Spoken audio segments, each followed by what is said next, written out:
Hello everyone, my name is Prajwal Singh and this is our YouTube channel Study with Ease। आज की video में हम देखने जा रहे हैं चैप्टर 1 का पार्ट 3। अगर किसी ने चैप्टर 1 के फर्स्ट और सेकंड पार्ट नहीं देखे हैं तो आपको ऊपर आई बटन दिख रहा होगा, उस आई बटन पर क्लिक करके आप चैप्टर 1 का first part and second part देख सकते हैं। ठीक है, तो चलिए स्टार्ट करते हैं। चैप्टर 1 के पार्ट 3 में हम क्या देखेंगे? हम चैप्टर 1 के पार्ट 3 में हम देखने जा रहे हैं कि चैप्टर की जो एक्सरसाइज है उसको सॉल्व करने जा रहे हैं। ठीक है, कुछ जो प्रॉब्लम्स हैं उनको हम सॉल्व करेंगे और उसका सॉल्यूशन हम देखेंगे। ठीक, तो चलिए स्टार्ट करते हैं। इसमें सारे क्वेश्चंस तो मैं नहीं बताऊंगा, जो आपके मेन क्वेश्चंस हैं, चाहे वो हायर ऑर्डर थिंकिंग स्किल के क्वेश्चन हो और चाहे वो शॉर्ट आंसर टाइप क्वेश्चंस हो, वो सारे हम इस वीडियो में डिस्कस करेंगे। टोटल तो नहीं डिस्कस करेंगे, लेकिन जो मेन क्वेश्चंस हैं उनको हम इस वीडियो में देखेंगे। ठीक है, तो ये पार्ट 3 है चैप्टर 1 का। अब इसके बाद एक और पार्ट आएगा जिसमें एक्सरसाइज में जितने भी क्वेश्चंस बाकी और रह गए हैं वो सॉल्व करवाए जाएंगे। ठीक है, तो चलिए सबसे पहले ये सारे क्वेश्चंस हैं उनको हम सॉल्व कर लेते हैं। सबसे पहले यहाँ पे क्वेश्चन दिया गया, व्हाई इज़ रेस्पिरेशन। अगर पहले ये चैप्टर इस पार्ट पे तभी आप लोग आना जब आप लोग ने चैप्टर फर्स्ट का पार्ट 1 एंड पार्ट 2 अच्छे से देख लिया है, क्योंकि पार्ट 3 पे तभी आप जंप करोगे जब आपको पार्ट 1 और पार्ट 2 अच्छे से क्लियर हो गया हो। मैं इसलिए बोल रहा हूँ पार्ट 1 पार्ट 2 क्लियर होने के लिए, क्योंकि अगर आप चैप्टर जब पढ़ोगे ही नहीं, उसको रीड ही नहीं करोगे, उसकी स्टडी नहीं करोगे, तो उसकी एक्सरसाइज कैसे सॉल्व कर सकते हो। ठीक है, इसलिए मैं बोल रहा हूँ कि दोनों पार्ट देख लीजिए, उसके बाद आप इस पार्ट पे जंप करिएगा। ठीक, तो चलिए अब एक्सरसाइज सॉल्व करने की बारी आ गई।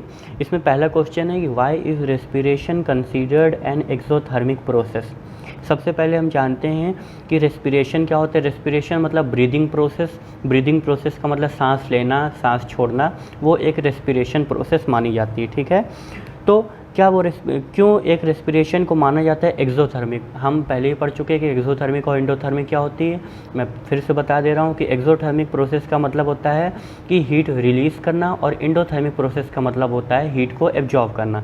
तो रेस्पिरेशन को एक्सोथर्मिक इसलिए माना जाता है क्योंकि जब हम सांस लेते हैं उसके बाद जब भी सांस छोड़ते हैं तो ढेर सारी एनर्जी हमारी क्या होती है, रिलीज़ होती है। ठीक है, तो यहाँ पर हम ये लिख सकते हैं कि during this process। अब स्टेटमेंट आप कुछ भी बना सकते हो, ये नहीं कि जो मैं लिख रहा हूँ वैसे ही आप एग्ज़ाम में लिखोगे। मैं केवल एक तरीका बता रहा हूँ। स्टेटमेंट आप अपने हिसाब से चेंज भी कर सकते हो, बट जो पॉइंट है वो पॉइंट तो आपको, मेन जो हेडिंग है, जो पॉइंट है वो तो आपको लिखना ही होगा कि क्या कहना चाह रहा है। ड्यूरिंग दिस प्रोसेस एक्सोथर्मिक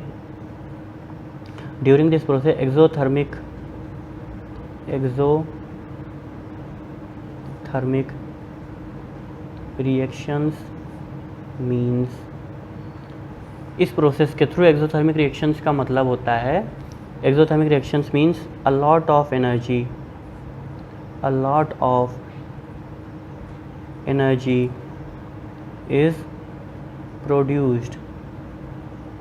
ठीक है, इस प्रोसेस के थ्रू क्या होगा, एक्सोथर्मिक रिएक्शंस का मतलब है lot of energy is produced. मतलब रेस्पिरेशन को हम क्यों कहते हैं एक्सोथर्मिक, क्योंकि यहाँ पे लॉट ऑफ एनर्जी प्रोड्यूस्ड होती है। ठीक है, या रिलीज होती है, प्रोड्यूस होती है, दोनों एक ही बात है। Exothermic reactions means lot of energy is produced. अब हम सेकंड क्वेश्चन पे आते हैं। On what basis is a chemical equation balanced. किस बेसिस पर एक केमिकल इक्वेशन को बैलेंस किया जाता है। ठीक है, तो इसका देख लेते हैं। देखिए, किसी भी केमिकल इक्वेशन को बैलेंस करना है तो उसके रिएक्टेंट्स का मास उसके प्रोडक्ट के मास के इक्वल होना चाहिए। तो यहाँ पे ये लिख सकते हैं कि मोस्ट ऑफ द केमिकल, अब यहाँ मोस्ट मैं क्यों लिख रहा हूँ ये आपको 11 में समझ में आएगा, क्योंकि कुछ ऐसी केमिकल इक्वेशंस होती हैं जिसमें हम लॉ ऑफ कंजर्वेशन ऑफ मास को फॉलो नहीं कर सकते हैं। ठीक है, तो यहाँ पे ये लिख सकते हैं कि most of the chemical equations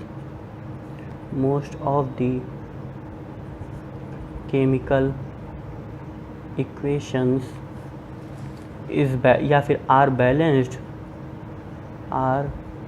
balanced through law of conservation. मतलब उसमें जितने भी एटम है, मॉलिक्यूल है, उनका जो मास है वो रिएक्टेंट्स और प्रोडक्ट के मास के इक्वल होना चाहिए, through law of conservation of mass. ठीक है। तो किसी भी केमिकल इक्वेशन को बैलेंस करना है तो दोनों तरफ के जो मतलब इस तरफ जो लेफ्ट हैंड साइड रिएक्टेंट्स रहते हैं और राइट हैंड साइड जो भी हमारे प्रोडक्ट्स रहते हैं उनका दोनों का मास इक्वल होना चाहिए, मतलब जो उनके कोफिशिएंट हो या नंबर ऑफ़ एटम्स हो वो इक्वल होने चाहिए, ठीक है। नंबर ऑफ़ एटम्स या नंबर ऑफ़ एलिमेंट्स जो हैं वो इक्वल होने चाहिए।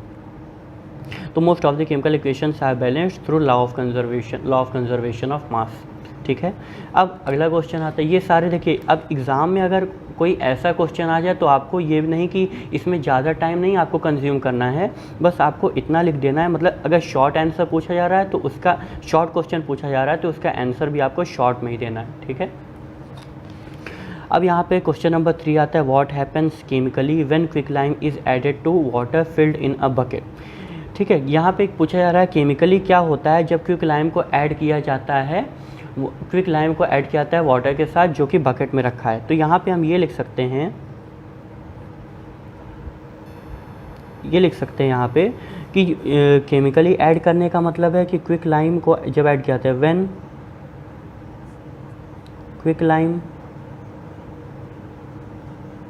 क्विकलाइम इज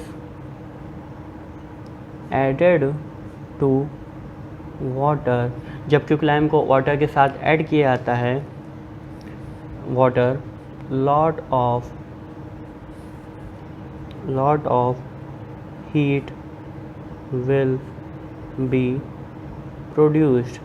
तो यहाँ पे क्या होगा, lot of heat will be produced, मतलब जब भी क्विकलाइम का मतलब है कैल्शियम ऑक्साइड, ठीक है। यहाँ पे कैल्शियम ऑक्साइड की बात हो रही है। कैल्शियम ऑक्साइड को जब आप पानी में डालते हो तो जैसे ही कैल्शियम ऑक्साइड पानी में जाएगा तो ढेर सारी हीट जनरेट होगी, ठीक है। हीट एनर्जी बोल सकते हो या हीट बोल सकते हो, lot of heat will be produced और जनरेट, या भी ये बोल सकते हो हीट एनर्जी, कुछ भी बोलो, हीट बोलो या हीट एनर्जी बोलो, दोनों बात एक ही, heat energy will be produced. इतनी बात समझ में आई, ठीक। अब हम क्वेश्चन नंबर 4 पे आते हैं, why should magnesium ribbon be cleaned before burning in air. Magnesium ribbon को क्यों क्लीन किया जाता है बर्न करने से पहले, मतलब बर्न होने से पहले एयर में अगर हम मैग्नीशियम रिबन को बर्न करते हैं, जैसे मैग्नीशियम, यहाँ पे मैग्नीशियम है, मैग्नीशियम को जब आप ऑक्सीजन के साथ बर्न करते हो तो क्या मिलेगा आपको, मैग्नीशियम ऑक्साइड मिलेगा ना।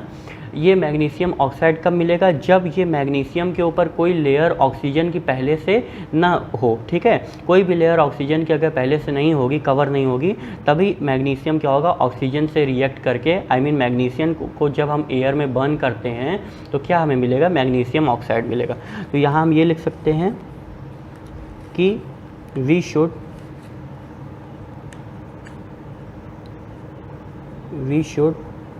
मैग्नीशियम रिबन बी क्लीन्ड, ठीक है। हमें यहाँ मैग्नीशियम रिबन को क्लीन क्यों करना चाहिए, इसलिए क्लीन करना चाहिए, we should magnesium ribbon be cleaned because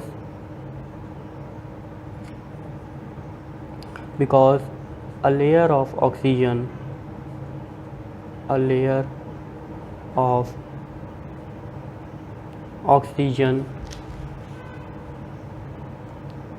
is covered, ठीक है। इसलिए रिबन को क्लीन करना पड़ेगा क्योंकि लेयर ऑफ ऑक्सीजन पहले से cover is covered and that layer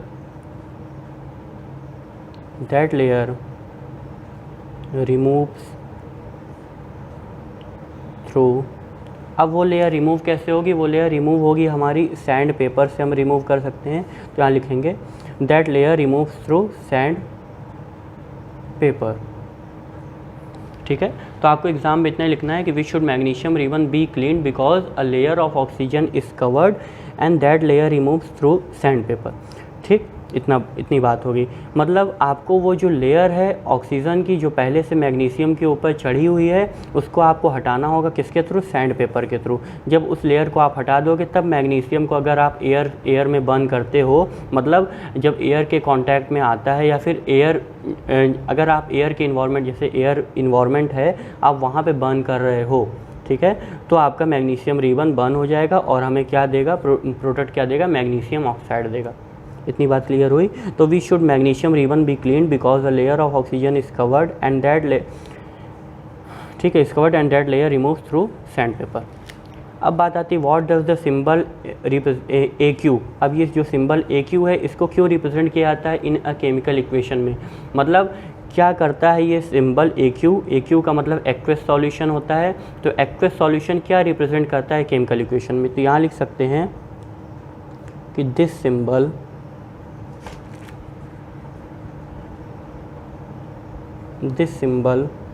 आप बना सकते हैं ए क्यू, ठीक है। This symbol represents a solution, ठीक है। तो ये सिंबल क्या रिप्रेजेंट करता है, अ सॉल्यूशन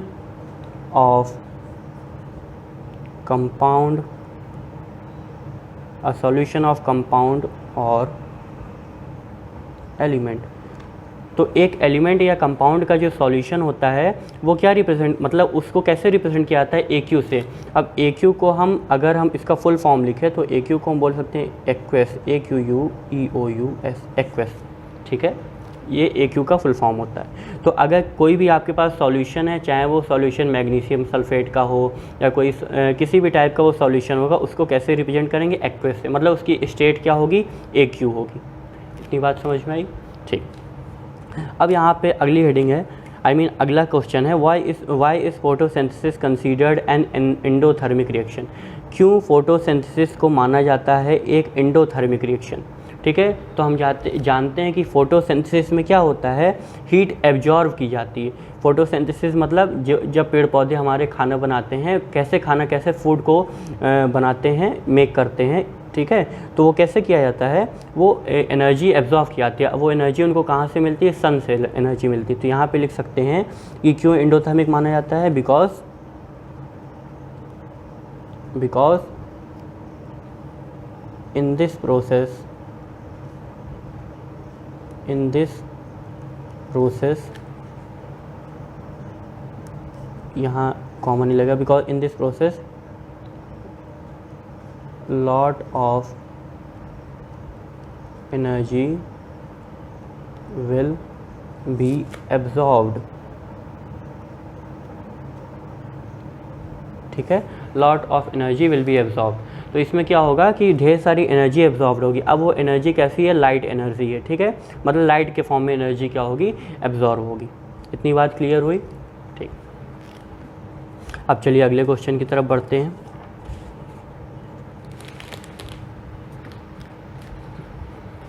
अब हमारा अगला क्वेश्चन क्या कहता है, how will you indicate the following effects in a chemical equation.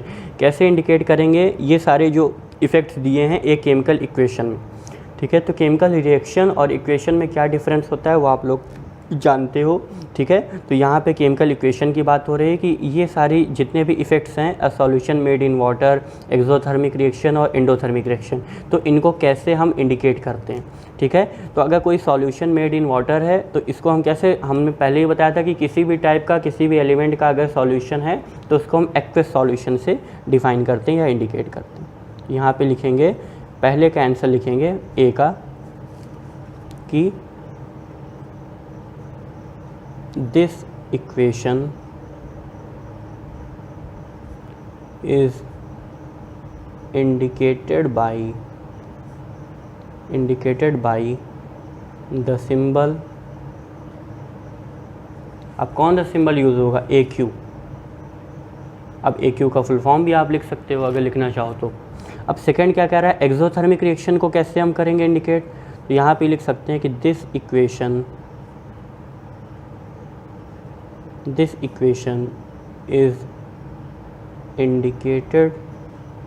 Indicated by writing, क्या राइट करेंगे यहाँ पे, by writing heat comma energy comma heat energy on the product side, ठीक है। एक्सोथर्मिक रिएक्शन में क्या होता है, एनर्जी, हीट एनर्जी या फिर हीट को हम कैसे किस तरफ रखते हैं, प्रोडक्ट साइड रहता है। मतलब जब भी एक्सोथर्मिक रिएक्शन या इक्वेशन को लिखते हैं, एक्सोथर्मिक इक्वेशन को लिखते हैं, तो हमेशा जो हम हीट का मतलब हीट को लिखते हैं या फिर एनर्जी लिखते हैं या फिर हीट एनर्जी लिखते हैं, ये हमेशा प्रोडक्ट साइड पे लिखते हैं। तो हम इसको ऐसे डिनोट कर सकते हैं कि इस इक्वेशन को इंडिकेट किया जा सकता है by writing heat energy, heat या फिर heat energy on the product side. इतनी बात समझ में आई। अब इंडोथर्मिक में ठीक इसका अपोजिट हो जाएगा, इसमें लिखेंगे दिस इक्वेशन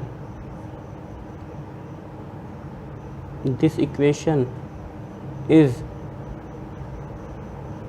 इंडिकेटेड बाय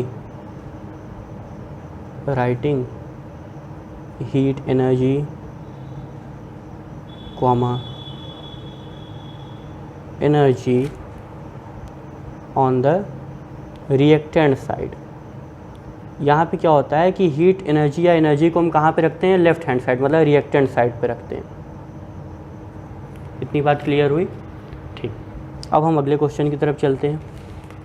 अगला क्वेश्चन हमारा क्या कह रहा है, translate the following statement into chemical equation and then balance the equation.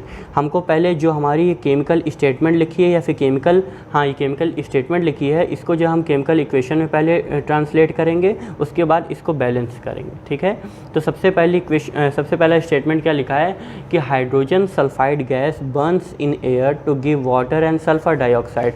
तो हाइड्रोजन सल्फाइड जो गैस होती है, पहले हम इसका केमिकल फार्मूला लिख लेते हैं कि हाइड्रोजन सल्फाइड गैस का केमिकल फार्मूला क्या होता है। Hydrogen sulphide plus hydrogen sulphide को क्या कैसे बर्न करना है, एयर में बर्न करना है। एयर का मतलब ऑक्सीजन। ऑक्सीजन में जब भी हम बर्न करते हैं तो हमको यहाँ पे क्या लिखा है, to give water and sulphur dioxide. तो हमको क्या मिलता है, वाटर मिलता है, मतलब H2O प्लस सल्फर डाइऑक्साइड मिलता है। इतनी बात समझ में आई। अब हमारा इक्वेशन अभी यहाँ पे बैलेंस नहीं है, अभी इक्वेशन ये बैलेंस नहीं है, अभी इसको हमको बैलेंस भी करना है। ठीक है, तो पहले हम चेक करेंगे कि हमारा इक्वेशन बैलेंस है कि नहीं। यहाँ पे हाइड्रोजन कितने हैं, यहाँ पे 2 हाइड्रोजन, यहाँ पे भी 2 हाइड्रोजन, यहाँ पे ऑक्सीजन 2 है, यहाँ पे भी ऑक्सीजन 2 है, सल्फर यहाँ पे क्या है, 1 है, मतलब बैलेंस है हमारी इक्वेशन। ठीक है, तो इसको हमको बैलेंस करने की जरूरत नहीं है। यहाँ पे भी सल्फर 1 है, ऑक्सीजन यहाँ पे 2 है, और यहाँ पे ऑक्सीजन 2 नहीं है, यहाँ पे ऑक्सीजन 3 है। ठीक है, सॉरी मैंने गलती से बोल दिया कि बैलेंस है, बैलेंस नहीं है, अभी हमको बैलेंस करना है। ठीक है, तो यहाँ पे 2 3 ऑक्सीजन है, तो इसको अगर हम बना दें 3, यहाँ पे 3 कर दें, यहाँ 6 ऑक्सीजन हो गया। अब यहाँ पे कैसे 6 हो सकता है, यहाँ पे 3 था। ठीक है, तो यहाँ पे 6 करने के लिए अगर हम यहाँ पे 2, तो यहाँ पे 4 हो गया ना। एक काम करते हैं, यहाँ पे 3 कर देते हैं। अब यहाँ पे कितना हो गया, 3 ऑक्सीजन हो गए, और यहाँ पे कितने ऑक्सीजन हो गए, 2। मतलब यहाँ पे हमें क्या करना पड़ेगा, ऑक्सीजन को, तो यहाँ पे क्या करना है हमको, यहाँ पे हमें करना है 3 ऑक्सीजन यहाँ पे हो गया, मतलब 3 2 6 ऑक्सीजन यहाँ पे है, 6 ऑक्सीजन एटम यहाँ पे है। अब यहाँ पे कितना है, 2 ऑक्सीजन यहाँ पे। अब यहाँ पे हम क्या कर देते हैं, 2। अगर हम यहाँ पे 2 कर दिए, अब यहाँ पे कितने हो गए टोटल, 2 यहाँ पे ऑक्सीजन है, 2 यहाँ पे, मतलब 4 ऑक्सीजन इधर है, और यहाँ पे कितने ऑक्सीजन है, अभी यहाँ पे 6 ऑक्सीजन है ना। तो अभी देखिए, अब सल्फ़र को अगर हम हाइड्रोजन को बैलेंस करें, तो हाइड्रोजन यहाँ पे 4 हो गया, 2 2 4, मतलब 4 हाइड्रोजन। इसका मतलब हमको 2 हाइड्रोजन यहाँ पे और बढ़ाना पड़ेगा। अब यहाँ पे 4 हाइड्रोजन हो गए, लेकिन सल्फ़र यहाँ पे क्या हो गया, 2 हो गया, और यहाँ पे सल्फ़र कितना है, 1 है, तो यहाँ पे 2 सल्फ़र कर देते हैं। अब क्या हो गया, यहाँ पे ऑक्सीजन हमारे कितने हो गए टोटल, सल्फ़र 2। ठीक है, हाइड्रोजन यहाँ पे कितना है, 4 है, और यहाँ पे भी हाइड्रोजन 4 है। अब यहाँ पे ऑक्सीजन कितना हो गया, 2 2 4 यहाँ पे, और 2 ऑक्सीजन यहाँ पे 6, तो यहाँ पे कितने हो गए, 3 2 6 ऑक्सीजन। ये इक्वेशन जो है बैलेंस हो चुकी है। तो ये इक्वेशन में क्या है, 2H2S plus 3O2, 2H2O plus 2SO2। ठीक है, ये इक्वेशन हमारी बैलेंस हो चुकी। अब हम अगले पे चलते हैं। Phosphorus burns in oxygen to give phosphorus pentaoxide. या फॉस्फोरस को जब हम ऑक्सीजन के साथ बर्न करते हैं तो हमें क्या, फॉस्फोरस पेंटाऑक्साइड देता है। ठीक है, तो चलिए पहले हम इक्वेशन को इसको बना लेते हैं, स्टेटमेंट फॉस्फोरस P। ठीक है, केमिकल फार्मूला फॉस्फोरस का क्या होता है, P होता है। अब उसको जब ऑक्सीजन के साथ बर्न करते हैं, मतलब O2 इसके साथ हम बर्न करेंगे, तो हमको क्या मिलेगा, फॉस्फोरस पेंटाऑक्साइड मिलेगा। फॉस्फोरस पेंटाऑक्साइड का क्या केमिकल फार्मूला होता है, P2O5। ठीक है, अब अभी ये हमारी जो इक्वेशन है ये बैलेंस नहीं है, इसको बैलेंस करने के लिए कैसे हम बैलेंस करेंगे, यहाँ पे नंबर ऑफ़ एटम देखते हैं, कितने नंबर ऑफ़ एटम इधर हैं और कितने नंबर ऑफ़ एटम है, फिर उन दोनों को इक्वल करते हैं, ठीक है। तो यहाँ पे फॉस्फोरस के 2 हैं, तो यहाँ पे भी हम फॉस्फोरस का 2 एटम को ऐड कर देंगे, आई मीन यहाँ पे कोफिशिएंट कितना लिख देंगे 2, ठीक। अब यहाँ पे ऑक्सीजन कितना है 2 है, यहाँ पे ऑक्सीजन 5 है, तो इसको 5 बनाने के लिए हम क्या करते हैं, यहाँ पे अगर हम 5 कोफिशिएंट ऐड कर दें तो यहाँ पे 10 ऑक्सीजन हो जाएगा, और यहाँ पे अगर हम 2 ऐड कर दें तो यहाँ पे कितना हो गया, 5 2 सा 10 ऑक्सीजन हो गया, बट यहाँ पे फॉस्फोरस कितना हो गया 4, मतलब फॉस्फोरस 4 है, यहाँ पे फॉस्फोरस 2 है, तो इसको 2 कोफिशिएंट हटा के हम 4 कर देते हैं, ठीक है। तो जब भी इक्वेशन को एग्ज़ाम में बैलेंस करना हो तो सबसे पहले उसको पेंसिल से बैलेंस करिए, जब आपको दोनों तरफ बैलेंस दिखे उसके ऊपर आप ओवर राइटिंग पेन से कर सकते हैं, या फिर उसको इरेज करके पेन से राइट कर सकते हैं, ठीक है। तो यहाँ पे 4 फॉस्फोरस प्लस 5 O2 5 ऑक्सीजन, यहाँ पे कितना हो गया 2 P2O5, ये इक्वेशन हमारी बैलेंस हो चुकी है। इतनी बात समझ में आई। तो स्टेटमेंट से इक्वेशन को कैसे लिखना है और बैलेंस कैसे करना है ये आपको जब आप प्रैक्टिस करोगे तभी आएगा, और जब आपको केमिकल फार्मूला पता होगा या फिर कंपोजिशन पता होगा एलिमेंट का तभी आप इक्वेशन को बैलेंस कर पाओगे। वैसे बैलेंस करना बहुत ईजी होता है, ठीक है। अब हम आते हैं carbon disulphide burns in air to give carbon dioxide and sulphur dioxide. अब कार्बन डाइसल्फाइड को जो हम एयर में बर्न करते हैं तो पहले लिख लेते हैं, कार्बन डाइसल्फाइड किस में बर्न करना है, एयर के साथ बर्न करना है, ऑक्सीजन के साथ, तो हमको क्या मिलेगा कार्बन डाइऑक्साइड CO2। पहले जो स्टेटमेंट लिखी उसके हिसाब से आप इक्वेशन बना लीजिए, carbon dioxide and sulphur dioxide मतलब SO2, इतना मिल गया। अब चेक कर लेते हैं, यहाँ पे सल्फ़र 1 है, यहाँ पे सल्फ़र 2 है, ठीक है। यहाँ पे क्या है, सबसे पहले कार्बन चेक करते हैं, यहाँ पे कार्बन कितना है 1 है, यहाँ पे भी कार्बन 1 है, ठीक है। सल्फ़र चेक करते हैं, यहाँ पे 2 है, यहाँ पे सल्फ़र 1 है, तो इसको हम सल्फ़र 2 लिख देते हैं, ठीक है। तो यहाँ पे 2 सल्फ़र हो गया, ऑक्सीजन यहाँ पे कितना है 4 और 2 6, ठीक है। तो यहाँ पे हम क्या करते हैं 3 लगा देते हैं। अब यहाँ पे 6 ऑक्सीजन, यहाँ पे भी कितने हो गए 6 हो गए, कार्बन यहाँ पे 1 है, यहाँ पे भी 1 है, सल्फ़र यहाँ पे 2 है और यहाँ पे भी 2 है, मतलब इक्वेशन ये बैलेंस हो चुकी है, ठीक है। अब अगले पे आते हैं, यहाँ पे लिखा है aluminium metal replaces iron from ferric oxide giving aluminium oxide and iron, ठीक है। तो एल्यूमिनियम मेटल कहने का मतलब है एल्यूमिनियम मेटल जो है वो क्या करता है, रिप्लेस करता है आयरन को फ्रॉम फेरिक ऑक्साइड से। फेरिक ऑक्साइड का फॉर्मूला क्या है Fe2O3, ठीक है। अब रिप्लेस करके क्या देगा हमें, क्या गिविंग मतलब गिव क्या करेगा, देगा क्या, एल्यूमिनियम ऑक्साइड देगा और आयरन देगा। तो एल्यूमिनियम ऑक्साइड मतलब Al2O3, ये एल्यूमिनियम क्यों क्या करता है, आयरन को डिस्प्लेस करके हमको एल्यूमिनियम ऑक्साइड देता है, प्लस यहाँ पे क्या होगा आयरन, तो यहाँ पे आयरन 2 एटम है आयरन के, यहाँ पे भी 2 एटम हो जाएंगे, ठीक है। तो यहाँ पे 2 आयरन के एटम है, यहाँ पे भी 2 आयरन के एटम है, यहाँ ऑक्सीजन के 3 एटम है, यहाँ पे 3 ऑक्सीजन के एटम, लेकिन एल्यूमिनियम यहाँ पे 2 है और यहाँ पे 1 है, तो इसको भी हम 2 बना लेते हैं, ठीक है। तो ये इक्वेशन बैलेंस हो गई। तो कैसे बैलेंस करना है वो आप लोग देख ही रहे हो कि सबसे पहले हम लेफ़्ट हैंड साइड को चेक करते हैं, फिर लेफ़्ट हैंड साइड में जितने भी कोफिशिएंट रहते हैं उसको राइट हैंड साइड से मैच करवाते हैं, उसके बाद उनको बैलेंस करते हैं, ठीक है, कोफिशिएंट को ऐड करके। अब आता है अगला E, barium chloride reacts with zinc sulphate to give zinc chloride and barium sulphate. Barium chloride को जो हम रिएक्ट करेंगे जिंक सल्फेट के साथ, यहाँ पे है बेरियम क्लोराइड, बेरियम का फॉर्मूला क्या होता है Ba, बेरिलियम नहीं है बेरियम है, ठीक है, बेरिलियम का Be होता है, barium chloride BaCl2 react with zinc sulphate, zinc sulphate मतलब ZnSO4, जब ये रिएक्ट करता है तो zinc chloride and barium sulphate, तो क्या देगा जिंक क्लोराइड ZnCl2 प्लस क्या देगा हमें जिंक क्लोराइड और बेरियम सल्फेट मतलब BaSO4 बेरियम सल्फेट देगा, ठीक है। अब इसको देख लेते हैं कि रिएक्शन बैलेंस है कि हमारी जो इक्वेशन है ये बैलेंस है कि नहीं।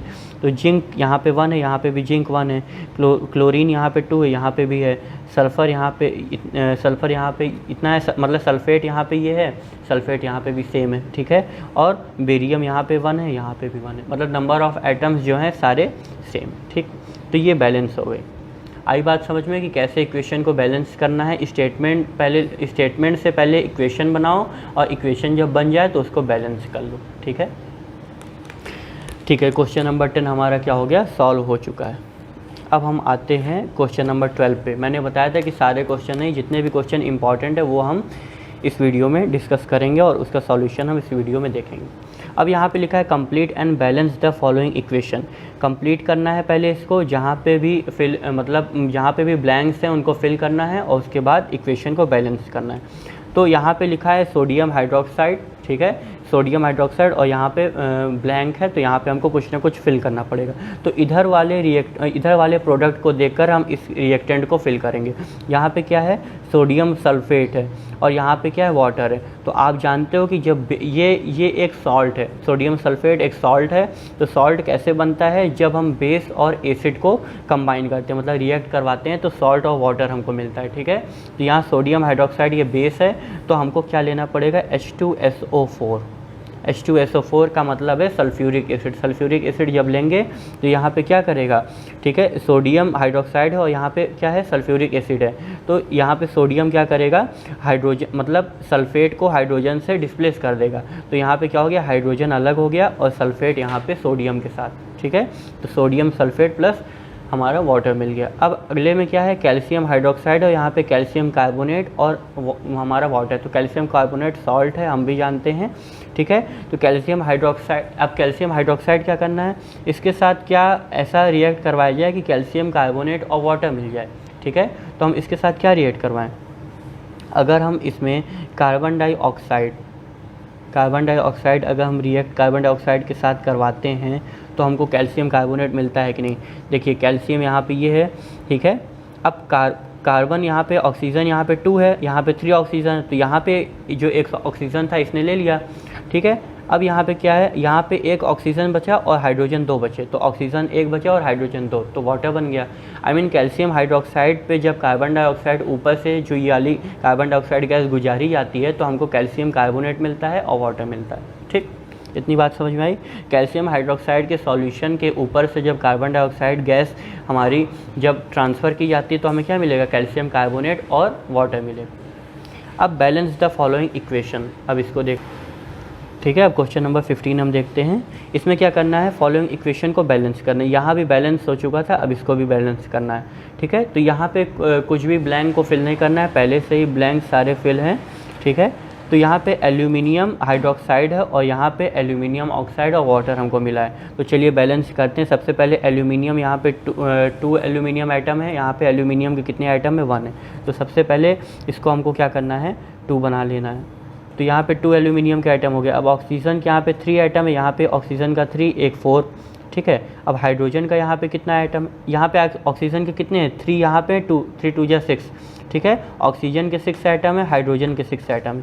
यहाँ पे क्या है, ऑक्सीजन का 1 आइटम है, यहाँ पे 3 मतलब 4। तो यहाँ पे अगर हम 2 ऐड कर दें, ठीक है, तो यहाँ पे कितना हो गया, 2 यहाँ पे है और 3 यहाँ पे है, तो कितना हो गया, 3 2 5, और हाइड्रोजन कितना है, 4, ठीक।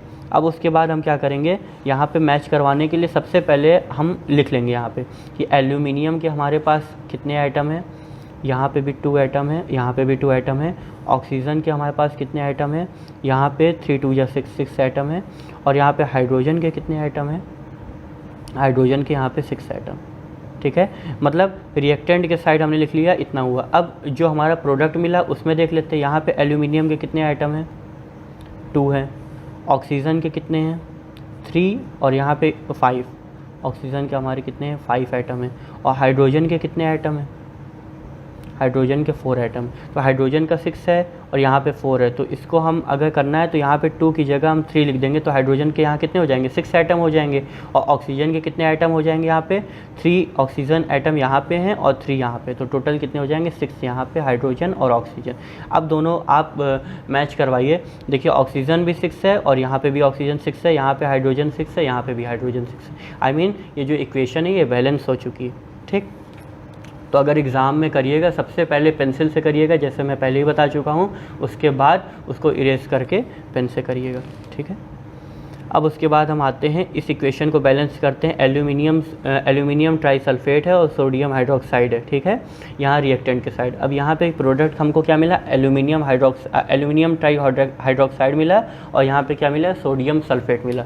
तो चलिए देखते हैं, इसको बैलेंस करते हैं। यहाँ पे एल्यूमिनियम का 2 आइटम है, यहाँ पे एल्यूमिनियम के कितने हैं, 1 आइटम। तो सबसे पहले इसको हम 2 कर लेते हैं, ठीक। अब उसके बाद क्या है, यहाँ पे सल्फ़ेट, यहाँ पे कितना है सल्फ़ेट यहाँ पे 3 है और यहाँ पे सल्फ़ेट क्या है 1 है, तो इसको हम 3 कर लेते हैं, ठीक। अब यहाँ पे सोडियम के कितने आइटम हो गए, 3 2 जा 6 सोडियम आइटम हो गए और यहाँ पे सोडियम का कितना है, केवल 1 है, तो यहाँ पे हम कैसे कर ले 6, अगर हम इसको 6 कर लेते हैं, ठीक है। अब 6 सोडियम के आइटम इधर हो गए, इधर भी 6 हो गए। अब ऑक्सीजन के कितने आइटम हैं, और हाइड्रोक्साइड देख लेते हैं, OH यहाँ पे कितना है 6 है और यहाँ पे क्या है OH 6 है, 3 2 जा 6, तो ये इक्वेशन जो है बैलेंस हो चुकी है, ठीक है। इसका मतलब आपको लेफ्ट हैंड साइड और राइट हैंड साइड दोनों को बैलेंस करना होता है, दोनों के कोफिशिएंट आपस में मैच करने चाहिए।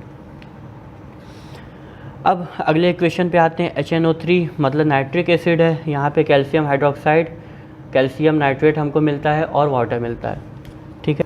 या तो फिर आप यहाँ एक दूसरा मेथड लगा सकते हैं, अगर जैसे कभी भी किसी भी इक्वेशन में नंबर ऑफ़ एलिमेंट ज़्यादा हो जाते हैं तो हम उनके कंपाउंड को लेते हैं, ठीक है।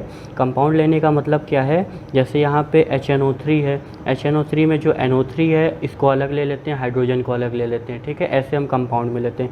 यहाँ पे जैसे 2 हाइड्रोजन है, यहाँ पे 1 हाइड्रोजन है, तो यहाँ पे हम 2 हाइड्रोजन को ऐड कर देते हैं। अब यहाँ पे क्या हो गया, 2 HNO3 हो गया।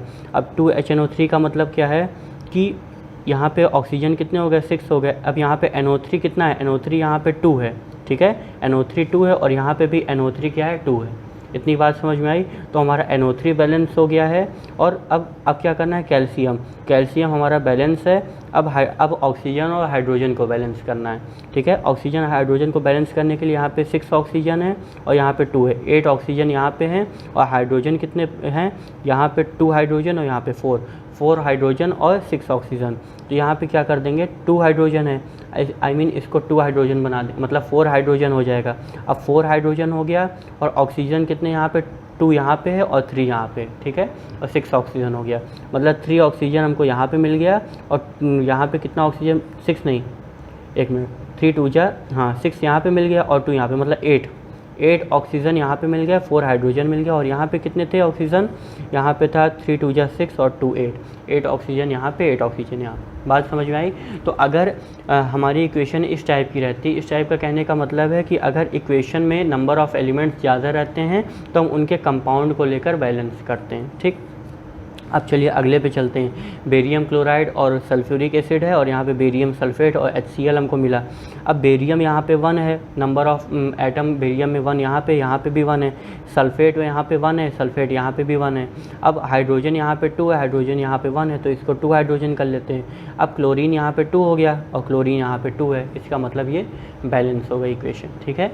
तो समझ में आया कि इक्वेशन ये सारी कैसे बैलेंस हुई हैं। तो जब भी इक्वेशन में नंबर ऑफ़ एलिमेंट ज़्यादा हो तो उनको बैलेंस करने के लिए आप कंपाउंड आप ले सकते हैं, कंपाउंड की हेल्प लेकर उनको बैलेंस कर सकते हैं, ठीक है।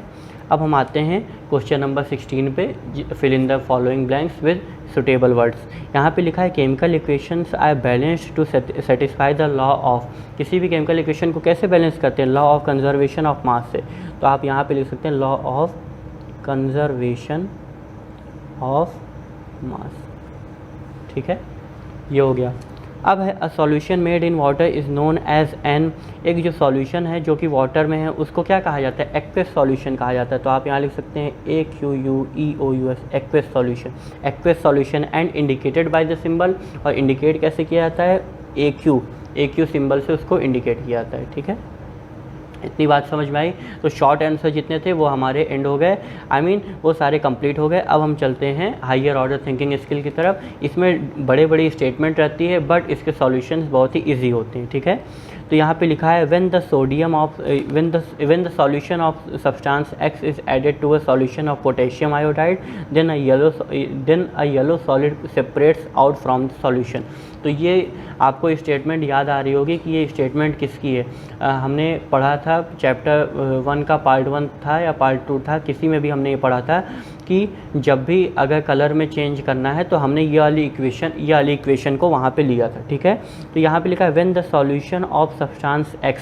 तो X की जगह पे कौन सा सब्सटेंस होगा जिसको हम ऐड करते हैं सॉल्यूशन ऑफ पोटेशियम आयोडाइड के साथ, और हमको क्या मिलता है, एक yellow solid separate out from the solution. और सॉल्यूशन से हमको क्या मिलता है, येलो सॉलिड मिलता है, ठीक है, मतलब प्रिसिपिटेट मिलता है येलो सॉलिड। अब यहाँ पे लिखा है what do you think substance X is likely to be, तो सब्सटेंस एक्स क्या होगा, तो एक पोटेशियम आयोडाइड है, तो सब्सटेंस क्या है, सॉल्यूशन वो किसका है, हमारा लेड नाइट्रेट का। तो हम यहाँ पे लिखेंगे लेड नाइट्रेट, तो लेड नाइट्रेट का सॉल्यूशन था। लेड नाइट्रेट का आप केमिकल फार्मूला लिखना चाहें तो वो भी लिख सकते हैं, PbNO3 का होल ट्वाइस, ठीक है, ये लेड नाइट्रेट का केमिकल फार्मूला है। तो लेड नाइट्रेट सॉल्यूशन को, अब यहाँ पे हमको X पता चल गया, X हमारा क्या है, लेड नाइट्रेट, ठीक है। तो लेड नाइट्रेट सॉल्यूशन को जब हम ऐड करते हैं पोटेशियम आयोडाइड सॉल्यूशन के साथ, तब हमको येलो सॉलिड सेपरेट मिलता है। मतलब ऐसा कौन सा सॉलिड मिलता है, तो हमेशा इसमें क्या होगा, लेड नाइट्रेट किसको डिस्प्लेस करेगा, पोटेशियम आयोडाइड में से किसको डिस्प्लेस करेगा, पोटेशियम को डिस्प्लेस करेगा ना, ठीक है। तो यहाँ पे देखिए name the substance with the yellow solid, अब वो जो सब्सटेंस का नाम क्या था, सब्सटेंस का यहाँ नाम था लेड आयोडाइड, जो येलो कलर का सब्सटेंस था उसका क्या नाम था, लेड आयोडाइड। अब यहाँ पे जो इक्वेशन बनेगी वो भी मैं लास्ट में बता दूंगा कि कौन सी इक्वेशन बनेगी। तो लेड आयोडाइड, अब इसका फॉर्मूला लिखना है तो आप लिख सकते हैं PbI2, ये लेड आयोडाइड का केमिकल फार्मूला है। तो name the substance which the yellow solid consist of, तो येलो सॉलिड जो हमको प्रिसिपिटेट मिला था वो क्या मिला था, लेड आयोडाइड मिला था, ठीक है। अब which characteristics of chemical reaction is illustrated by this example, अब ये कौन सा, ये केमिकल रिएक्शन की कौन सी कैरेक्टरिस्टिक्स है, इसमें क्या हो रहा है, कलर में चेंज हो रहा है, पहले कलरलेस था, अब इसके बाद क्या हो गया, कलर में चेंज हो गया। इसका मतलब हम यहाँ लिख सकते हैं कि कौन सा कैरेक्टरिस्टिक्स है, चेंज इन कलर। लेकिन यहाँ पे 2 कैरेक्टरिस्टिक्स होंगे, एक तो कलर में भी चेंज हो रहा है, ठीक है, और साथ ही साथ क्या मिला है, प्रिसिपिटेट मिल रहा है। तो हम यहाँ पे ये भी लिख सकते हैं कि formation of precipitate, formation of precipitate, ठीक है। इतनी बात समझ में आई, ठीक। अब हम चलते हैं अपने, यहाँ पे एक और पॉइंट बचा हुआ है D, ठीक है। Write a balanced chemical equation for the following reaction which take place, mention the physical state of all the reactants and products involved in the chemical equation. अब यहाँ पे हमको जो केमिकल इक्वेशन थी उसको लिखना है यहाँ पे और उसको बैलेंस करना है, ठीक है। तो हम कौन कौन सा सॉल्यूशन था हमारे पास, एक हमारे पास था लेड आयोडाइड का, नहीं लेड आयोडाइड का नहीं, यहाँ पे देखिए सॉल्यूशन लिखा हुआ है कि यहाँ पे पोटेशियम आयोडाइड का और लेड नाइट्रेट का, ठीक है। पोटेशियम आयोडाइड का मतलब क्या हो गया हमारा, potassium iodide KI2 plus lead nitrate PbNO3 का होल ट्वाइस, ठीक है। अब क्या करेगा हमारा पोटेशियम, अब इसमें क्या होगा, पोटेशियम नाइट्रेट, मतलब पोटेशियम क्या करेगा, लेड को डिस्प्लेस करेगा और नाइट्रेट के साथ ऐड हो जाएगा, ठीक है। तो हमारा क्या बन गया, पोटेशियम नाइट्रेट, पोटेशियम K2NO3 का होल ट्वाइस, ठीक है, प्लस K2NO3 बनेगा पोटेशियम नाइट्रेट, प्लस हमारा क्या बचेगा, लेड आयोडाइड PbI2, ठीक है, लेड आयोडाइड बन गया पोटेशियम नाइट्रेट, ठीक है। तो यहाँ पे हो गया, अब इसको बैलेंस करना है, ठीक है। अच्छा यहाँ पे ये गलती हो गई, यहाँ पे पोटेशियम आयोडाइड होगा, ठीक है, और potassium iodide lead nitrate, potassium nitrate, sorry गलती हो गई, यहाँ पे पोटेशियम नाइट्रेट होगा और लेड आयोडाइड, ठीक है। अब इसको बैलेंस करना है तो सबसे पहले हमको क्या करना पड़ेगा, देखना पड़ेगा पोटेशियम यहाँ पे कितना है, यहाँ पे कितना है, यहाँ पे पोटेशियम 1 है, यहाँ पे भी पोटेशियम 1 है, यहाँ पे आयोडीन क्या है, यहाँ पे 1 है, यहाँ पे आयोडीन क्या है, 2 है, ठीक है। तो इसको क्या करना है, यहाँ पे हमको 2 कर लेना है, इतना हो गया। अब यहाँ पे पोटेशियम आयोडाइड 2 KI प्लस अब लेड नाइट्रेट, नाइट्रेट यहाँ पे कितना है, सेम नाइट्रेट, ठीक है, नंबर ऑफ आइटम सेम है इसमें, लेड यहाँ सेम है। अब हमको क्या करना है, इसको अगर हम यहाँ पे 2 ऐड कर दें, ठीक है, तो यहाँ पे कितना हो गया, 2 पोटेशियम नाइट्रेट, यहाँ पे कितना हो गया। अब इसमें हमको क्या करना पड़ेगा कि इसमें भी 2 ऐड करना पड़ेगा, ठीक है, 2 हमने यहाँ पे भी ऐड कर दिया। अब उसके बाद यहाँ पे भी 2 ऐड हुआ तो 4 यहाँ पे, इसको लेड यहाँ पे कितना है हमारे पास 2 है, तो अगर हम 2 यहाँ पे ऐड कर दें लेड, तो यहाँ पे ये हो गया, लेकिन 4, तो इसको हम 4 कर देते हैं, पोटेशियम हमारे पास 2 बच जाएगा, ठीक है। कहीं गलती हो रही है क्या, क्योंकि पोटेशियम आयोडाइड हमारे पास यहाँ पे ये है और पोटेशियम यहाँ पे ये, तो चलिए एक बार फिर लिख लेते हैं। ये इक्वेशन को हम यहाँ पे ऊपर लिख लेते हैं, ठीक है। इसको बैलेंस करते हैं पहले। पोटेशियम आयोडाइड है, पहले हम लिख लेते हैं इक्वेशन को, पोटेशियम आयोडाइड प्लस अब लेड नाइट्रेट PbNO3 का होल ट्वाइस, ठीक है। इसके बाद यहाँ पे हमको क्या मिलेगा, पोटेशियम नाइट्रेट मिलेगा KNO3 प्लस हमको क्या मिलेगा, लेड आयोडाइड Pb, ठीक है, लेड आयोडाइड मिलेगा। अब यहाँ पे चेक कर लेते हैं, सबसे पहले बैलेंस करेंगे। यहाँ पे NO3 यहाँ पे कितना है, NO3 का होल ट्वाइस है, लेकिन यहाँ पे NO3 केवल कितने हैं, यहाँ पे 1 है, ठीक है। तो इसको यहाँ पे बैलेंस करने के लिए 2 ऐड कर देंगे, ठीक है। अब यहाँ पे हो गया हमारा, अब 2 यहाँ पे, अब पोटेशियम यहाँ पे 2 है, तो अगर हम इसको यहाँ भी 2 ऐड करें तो 2 पोटेशियम आयोडाइड, 2 के यहाँ पे हो गया, 2 के यहाँ पे हो गया, ठीक है। आयोडीन यहाँ पे 2 है, 2, ठीक है, ठीक है। ये बैलेंस हो गया। कहने का मतलब क्या है, यहाँ पे हमने क्या किया कि नाइट्रेट का होल ट्वाइस है, लेकिन यहाँ पे नाइट्रेट था, तो यहाँ पे मैंने मल्टीप्लाई कर दिया 2 से, ठीक है। तो जब यहाँ 2 से मल्टीप्लाई करेंगे तो पोटेशियम के आइटम यहाँ पे 2 हो जाएंगे, यहाँ पे भी पोटेशियम का आइटम 2 हो जाएगा, और यहाँ पे आयोडीन का आइटम 2 है, यहाँ पे भी आयोडीन का आइटम 2 है, लेड यहाँ पे 1 है, यहाँ पे भी लेड 1 है, ठीक है। तो ये इक्वेशन बैलेंस हो गई। Sorry for that. तो इस इक्वेशन को बैलेंस कैसे किया गया है वो आप लोग ने देख लिया। अब हम आते हैं अपने अगले क्वेश्चन की तरफ। यहाँ पे लिखा है when water is added gradually to white solid X a hissing sound is heard and lot of heat is produced forming a product Y. A suspension of Y in water is applied to the walls of a house during whitewashing. A clear solution of Y is also used for testing carbon dioxide gas in the laboratory. कहने का मतलब है कि आपको statement अगर लेंदी दी है और उसका साइज आपको बड़ा दिख रहा है, इंक्रीज़ उसका साइज बढ़ा हुआ दिख रहा है, तो उसे डरने की बिल्कुल ज़रूरत नहीं है।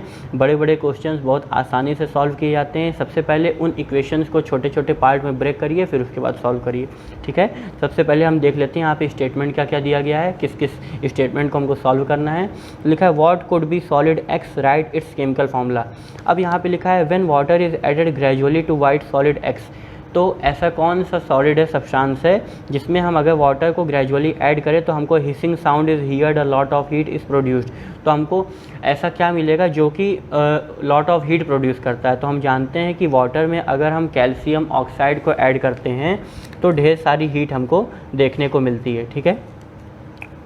तो यहाँ पे हम ये लिख देते हैं कि वो सॉलिड क्या होगा, कैल्शियम ऑक्साइड।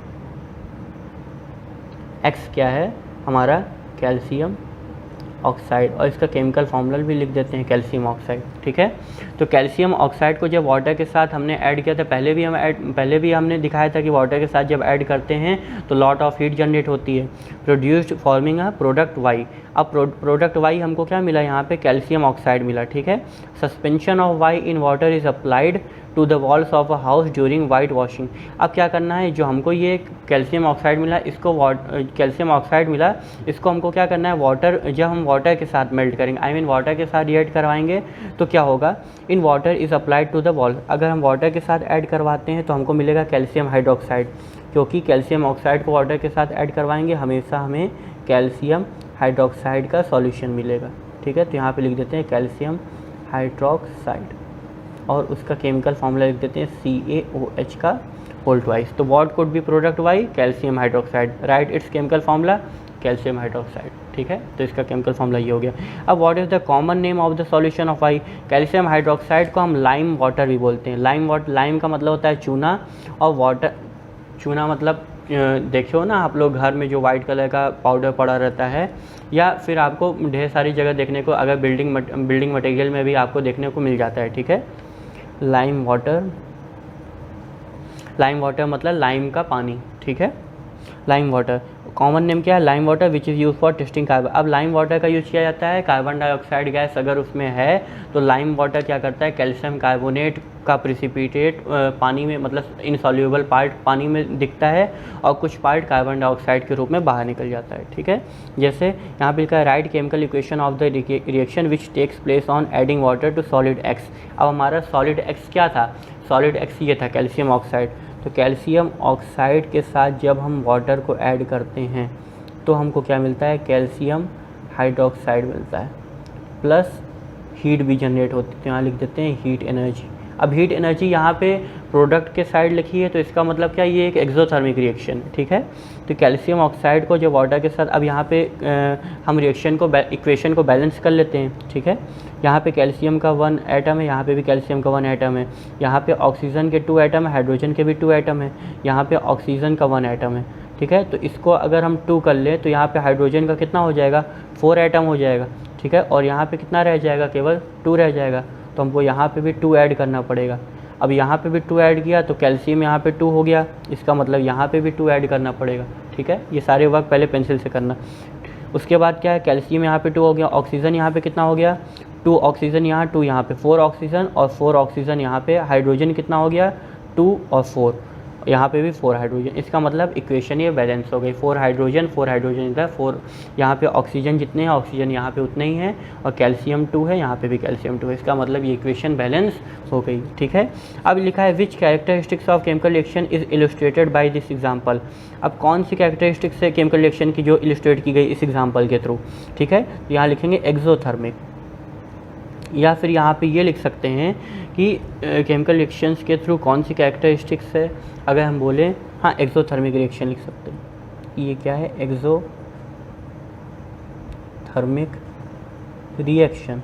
या हम यहाँ ये भी लिख सकते हैं कि टेम्परेचर, यहाँ लिख सकते हैं चेंज इन टेम्परेचर, टेम्परेचर में भी चेंज हुआ है, ठीक है। तो कैरेक्टरिस्टिक्स पूछा है तो आप ये लिख सकते हैं चेंज इन टेम्परेचर, ठीक है। तो मैंने कैरेक्टरिस्टिक्स की वीडियो बना दी थी, फर्स्ट पार्ट में आपने देखा होगा कि कौन कौन से कैरेक्टरिस्टिक्स होते हैं केमिकल रिएक्शन के। तो एक्सोथर्मिक रिएक्शन लिख सकते हैं या फिर लिख सकते हैं चेंज इन टेम्परेचर, क्योंकि टेम्परेचर में चेंज हो रहा है ना, जैसे आप कैल्शियम ऑक्साइड को वाटर में ऐड कर रहे हो तो, ठीक, ये हो गया। अब चलिए, ये ई हमारा सॉल्व हो गया। तो शायद इसके केवल ABCDE केवल इतने ही पार्ट थे, ई पार्ट थे। अब हम आते हैं अपने अगले क्वेश्चन की तरफ, ठीक है। अब हमारा अगला क्वेश्चन यहाँ पे क्या है कि when metal X is treated with the dilute acid Y, ठीक है। कोई मेटल X है जो ट्रीट किया रहा है एक डाइल्यूट एसिड Y के साथ, then a gas Z is evolved which burns readily by making a little explosion. तो आपको इससे ही समझ में आ रहा है कि वो मेटल क्या हो सकता है, ठीक है, जिसको हम डाइल्यूट एसिड के साथ क्या करें, रिएक्ट करवाएं, और एक गैस जो होगी वो हमारी इवॉल्व होगी और वो बर्न्स होती है readily by making a little explosion. अब कौन सी गैस बर्न होती है, ऑक्सीजन के कांटेक्ट में आने पर हाइड्रोजन गैस है जो बर्न होती है, ठीक है। तो यहाँ पे लिखा है name any 2 metal which can behave like metal X। अब कौन से 2 मेटल हो सकते हैं, जैसे अगर हम करवाना चाहें तो हम यहाँ पे लिख सकते हैं मैग्नीशियम हो सकता है, ठीक है, मैग्नीशियम हो सकता है, या फिर आयरन हो सकता है, ये 2 मेटल हो सकते हैं, ठीक है। सोडियम भी हो सकता है, कुछ भी हो सकता है, लेकिन मैग्नीशियम और आयरन हमने लिख दिया। Name any 2 acid which can behave like acid Y। अब एसिड Y के जैसे कौन बिहेव करेगा, एसिड Y का मतलब क्या है कि हमको ऐसे 2 एसिड लिखने हैं जो कि एसिड Y की तरह बिहेव करें। अब वो एसिड हमारा क्या हो सकता है, या तो हमारा डाइल्यूट एसिड हो H2SO4, सल्फ्यूरिक एसिड हो, या तो हमारा हाइड्रोक्लोरिक एसिड हो HCl हो, ठीक है। तो ये 2 एसिड हमारे क्या कहें, रिएक्ट करेंगे मैग्नीशियम या आयरन के साथ, और हमारे क्या करेंगे, इवॉल्व करेंगे, गैस को इवॉल्व करेंगे। Name the gas Z। अब गैस Z का नाम क्या होगा, हाइड्रोजन, केमिकल फार्मूला H2, ठीक है। अब इस यहाँ पे लिखा है is the gas Z lighter then और हैवियर दैन एयर। क्या वो गैस लाइटर है, मतलब हल्की है, किससे, एयर से। हाँ, हल्की, हाइड्रोजन गैस एयर से हल्की होती है क्योंकि एटॉमिक मास इसका कम होता है। क्या लिख सकते हैं, यस, ठीक है। Is the gas Z lighter then और हैवियर दैन एयर, तो यस ये लिख सकते हैं कि Z gas is lighter then air, ठीक है, ये लिख सकते हैं। अब यहाँ लिखा है is the reaction between metal X and dilute acid Y exothermic और एंडोथर्मिक। यहाँ क्या लिखेंगे, ये एक्सोथर्मिक रिएक्शन है कि एंडोथर्मिक। अब जब हमारी ये क्या हो रहा है, Burns readily by making a little explosion, तो यहाँ पे हीट जनरेट हो रही है ना, इसका मतलब ये एक्सोथर्मिक रिएक्शन है, एक्सोथर्मिक रिएक्शन। समझ में आया, ठीक। अब यहाँ पे लिखा है by taking a specific example of metal X and dilute acid Y write a balanced chemical equation for the reaction which take place, also indicate physical state of all the reactants and products, ठीक है। शायद ये किसी और में भी physical state पूछा गया था, लेकिन मैंने लिखा नहीं था। चलिए, अगर बाद में आप पूछोगे तो मैं कमेंट में बता दूंगा, शायद मैं भूल गया था फिजिकल स्टेट लिखना। ठीक है, पहले यहाँ देख लेते हैं। तो यहाँ पे अगर हम मैग्नीशियम लेते हैं, अब मैग्नीशियम में अगर हम डाइल्यूट एसिड लेते हैं H2SO4, ठीक है, मैग्नीशियम मेटल के साथ डाइल्यूट एसिड H2SO4 को रिएक्ट करवाते हैं तो हमको मैग्नीशियम सल्फेट मिलेगा। ठीक है, और साथ ही साथ हाइड्रोजन गैस हमारी इवॉल्व होगी। ठीक है, तो यहाँ पे मैग्नीशियम सल्फेट हमको मिला और हाइड्रोजन गैस हमारी इवॉल्व हो रही है। तो ये पहले से ही बैलेंस है। अब अगर इसका फिजिकल स्टेट लिखनी है तो ये सॉलिड है। ठीक है, इसको हम एक्वस सॉल्यूशन लिखेंगे। मैग्नीशियम सल्फेट भी हमारा एक्वस सॉल्यूशन है और ये गैस है। ठीक है, तो ये इसका प्रोडक्ट फिजिकल स्टेट हो गई। अब हम अगले क्वेश्चन पे आते हैं। A solid substance P which is very hard is used in the construction of many building, जो कि बहुत ही हार्ड सब्सटेंस है। ठीक है, बहुत ही हार्ड सब्सटेंस है। अब यहाँ पे लिखा है when substance P is heated strongly it decomposes to form another solid Q and gas R is given out. Solid Q react with water with the release of a lot of heat to form a substance S. When gas R is passed into a clear solution of substance S, then a white precipitate of substance T is formed. The substance T has the same chemical composition as starting substance P. तो पहले इसको हमको छोटे छोटे part में divide कर लेते हैं। ठीक है, सबसे पहले देख लेते हैं a solid substance P which is very hard. ऐसा कौन सा सब्सटेंस है जो कि बहुत ही हार्ड है। ठीक है, और बिल्डिंग के कंस्ट्रक्शन में यूज होता है। ठीक है, और स्पेशली फ्लोरिंग में यूज होता है, मतलब जब छत वत बनाई जाती है तब यूज होता है। When substance P is heated strongly, और जब ये P वाले सब्सटेंस को जब हीट किया जाता है तो ये डिकम्पोज हो जाता है और किस में बदल जाता है, अनदर सॉलिड में, और गैस इवॉल्व होती है and gas R is given out. तो कौन सा सब्सटेंस होगा हमारा, कैल्शियम कार्बोनेट। कैल्शियम कार्बोनेट क्या है, एक हार्ड सब्सटेंस है जिसको डिकम्पोज होने के बाद कैल्शियम ऑक्साइड में कन्वर्ट हो जाएगा। तो यहाँ पे लिखा है what is substance P, write its common name as well as chemical formula. तो यहाँ पे लिखते हैं उसका कॉमन नेम क्या है, कॉमन नेम उसका है हमारा कैल्शियम कार्बोनेट। कैल्शियम कार्बोनेट, और इसका केमिकल फार्मूला लिख लेते हैं ये। ठीक है, अब कैल्शियम कार्बोनेट को और क्या बोल सकते हैं हम, कैल्शियम कार्बोनेट को हम बोल सकते हैं quick lime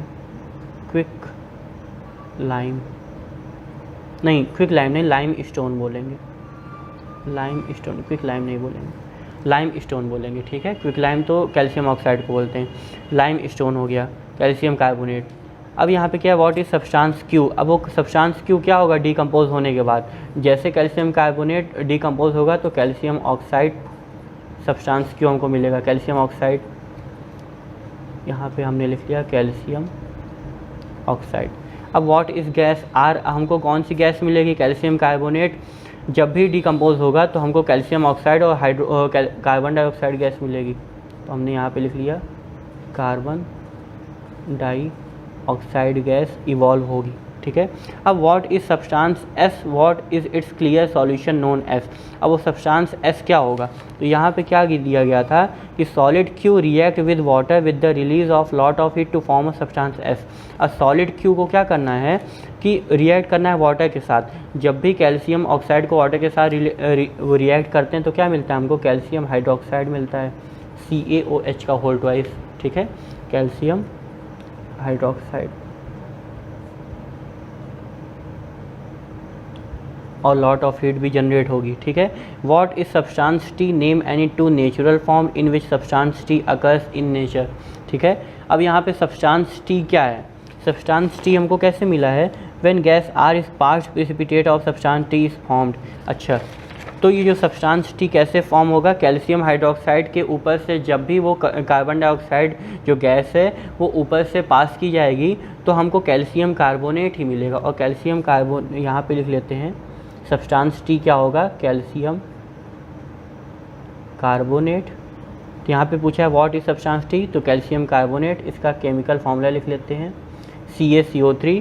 name any two natural form, इसके दो नेचुरल फॉर्म कौन कौन से होते हैं, लिख सकते हैं कि नेचुरल फॉर्म हो गया एक तो कहाँ पे, जो कैल्शियम कार्बोनेट का मतलब मार्बल हो गया। ठीक है, मार्बल हो गया।